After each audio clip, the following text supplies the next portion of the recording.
কংগ্রেস একসময় রাজত্ব করেছিল, দেশের জন্য ইন্দিরা গান্ধী প্রাণ দিয়েছেন, রাজীব গান্ধী প্রাণ দিয়েছেন, তাদের জন্য ক্রিকেট খেলার স্টেডিয়াম হয়েছে, তাদের জন্য কোন জায়গায় বড় বড় উন্নয়নের জন্য তাদের নাম স্বর্ণাক্ষরে লেখা আছে।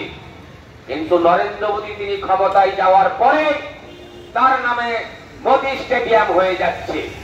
তাহলে এই যে বিজেপির মানসিকতা, এলাকায় এলাকায় শব্দ তৈরি করে সদস্য সংখ্যা বাড়াও, আর এদের একটাই লক্ষ্য যে ভারতবর্ষকে বিদেশের হাতে তুলে দিতে হবে।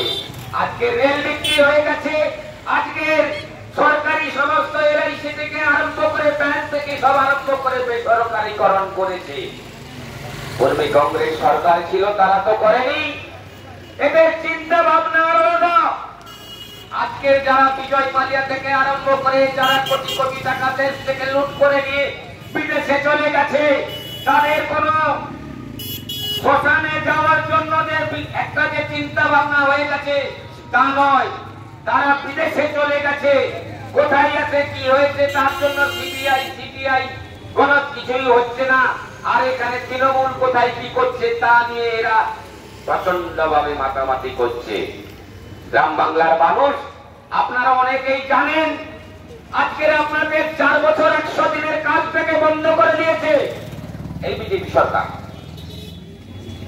আজকের আপনাদের মাথার ছাদ যেটা বাংলা আবাস যোজনা, আজকের বর্তমান আমাদের মুখ্যমন্ত্রী টাকা দিচ্ছেন, এই টাকাটাও কেন্দ্রের দেওয়া টাকা সেটা বন্ধ করেছে। এই যে বিজেপির বিচারিতা নীতি, সাম্প্রদায়িক নীতি এবং দেশকে শোষণ করার জন্য তারা উঠে পড়ে লেগেছে, তার জন্য তারা পার্লামেন্টে বিভিন্ন রকম আইন প্রণয়ন করতে চাইছে। কিন্তু বন্ধু, আপনারা যাই করুন না কেন পারবেন না। আমাদের এই ভারতবর্ষে যে কেন্দ্র শাসিত রাজ্য অঙ্গরাজ্যগুলি আছে, বিহারের নীতিশ কুমার, অন্ধ্রের তেলেগু দেশমের চন্দ্রবাবু নাইডু কিন্তু শুধু দুটো রাজ্য নয়, সমস্ত রাজ্য কিন্তু লক্ষ্য করছে ওই দুটো দলের এমপিদের নিয়ে আজকের আপনি দল চালাচ্ছেন, যে কোনো সময় আপনি চলে যাবেন।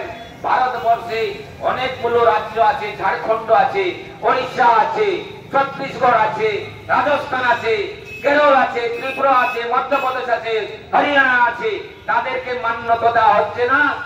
একদিকে লালু প্রসাদ যাদব যেখানে মুখ্যমন্ত্রী ছিল, এখন নীতিশ কুমারকে ভর করে এবং তেলেগু দেশের চন্দ্রবাবু নাইডুকে ভর করে আজকের এই সরকারটা চলছে। একটাই চিন্তা ভাবনা, ভারতবর্ষের মানুষকে শোষণ করতে হবে।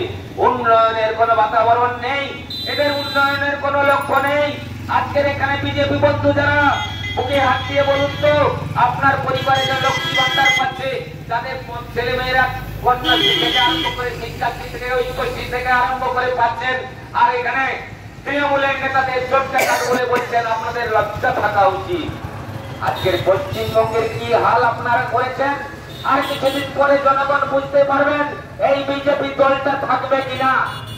হ্যাঁ, আমাদের কিছু উন্নতি ছিল, আমরা হয়তো দুঃখের কথা বলছি, আমাদের মতবিরোধ থাকার জন্য দুটো লোকসভা সিট জয়লাভ করতে পারিনি, কিন্তু আমরা সমবায় নির্বাচন থেকে আরম্ভ করে, আমরা পঞ্চায়েত কোঅপারেটিভ ব্যাংক থেকে আরম্ভ করে, ল্যান্ড ডেভেলপমেন্ট ব্যাংক থেকে আরম্ভ করে আমরা উন্নয়ন করেছি বলে আজকের মানুষ ওই বিজেপিকে প্রত্যাখ্যান করে আবার তৃণমূলের দিকে মুখ ঘুরে চেয়েছে।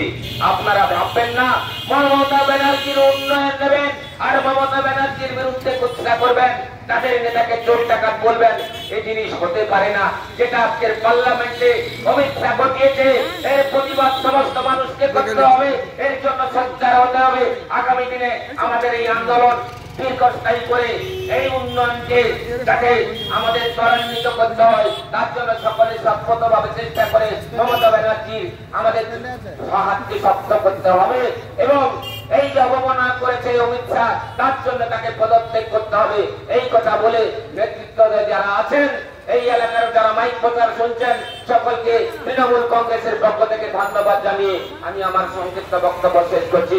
জয় হিন্দ, বন্দে মাতরম। তৃণমূল কংগ্রেস জিন্দাবাদ, মমতা ব্যানার্জি জিন্দাবাদ।